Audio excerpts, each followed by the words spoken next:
Good evening, I'm Ben Mankiewicz. Thanks for watching TCM. Fridays in April belong to the movies of a wildly influential filmmaker who emerged in the mid-1950s, Roger Corman. As the producer of nearly 400 films and the director of about 50, Corman consistently worked outside the crumbling studio system, paving a new way for movies to be profitable. Corman arrived on the scene at a critical time as television encroached further and further into Hollywood's bottom line. TV offered a pretty enticing deal. Stay at home, on your couch, and watch for free.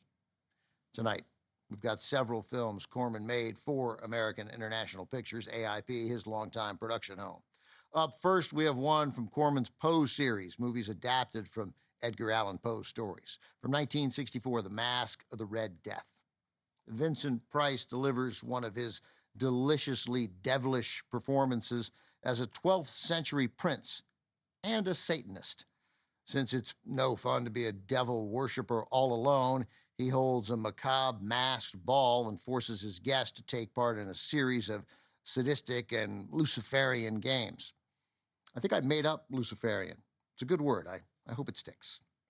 If the devil worshipping weren't bad enough, a deadly plague known as the Red Death is running rampant through the countryside. On the bright side, at least everyone at the ball was masking up. By the early 1960s, Roger Corman had built up enough confidence to move beyond merely grinding out cheap movies. No longer happy with knocking out a 70-minute movie in 10 days for $100,000, he wanted to make more substantial, more thoughtful, more lasting pictures. So he began his series of Poe films, making House of Usher in 1960 in 15 days for $300,000. And it's 79 minutes. Truth is, though, these movies were different, more cerebral than, say, Attack of the Crab Monsters or She-Gods of Shark Reef. AIP gave Corman more money, color film, and a real studio.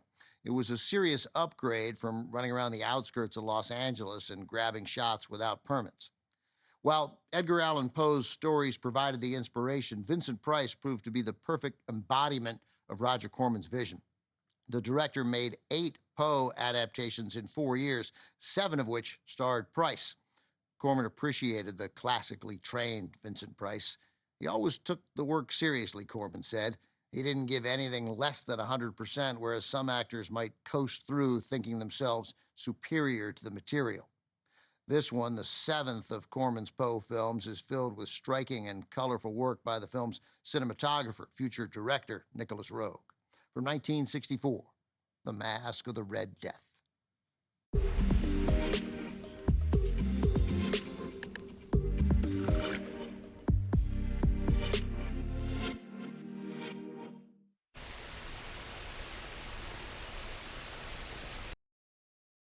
Producer-director Roger Corman had fought battles with censors before, but the Catholic Legion of Decency put the squeeze on American International Pictures prior to the release of The Masque of the Red Death. The Legion of Decency threatened to slap the film with its dreaded C rating, condemned, meaning Catholics would be forbidden to see it. The Legion sent a 2-page, single-spaced letter to AIP listing all the offending moments in the script, mostly anything that seemed too erotic or made devil-worshipping look too cool. The Legion even called the script strung-together gibberish. AIP responded by making just enough cuts to avoid the rating.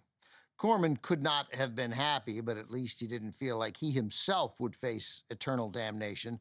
"I'm sort of a lapsed Catholic," he said during the controversy, "and I don't believe there is a hell." Roger Corman, always direct. By the way, Martin Scorsese's Film Foundation premiered a restored version of The Masque of the Red Death in 2019. Speaking of hell, coming up, Peter Fonda and Nancy Sinatra hit the road in a groundbreaking Roger Corman hit inspired by the biker gang Hell's Angels. From 1966, The Wild Angels is next on TCM. Next on TCM, The Wild Angels, then The Trip, and later, Gas. We're blowing off steam with Roger Corman tonight.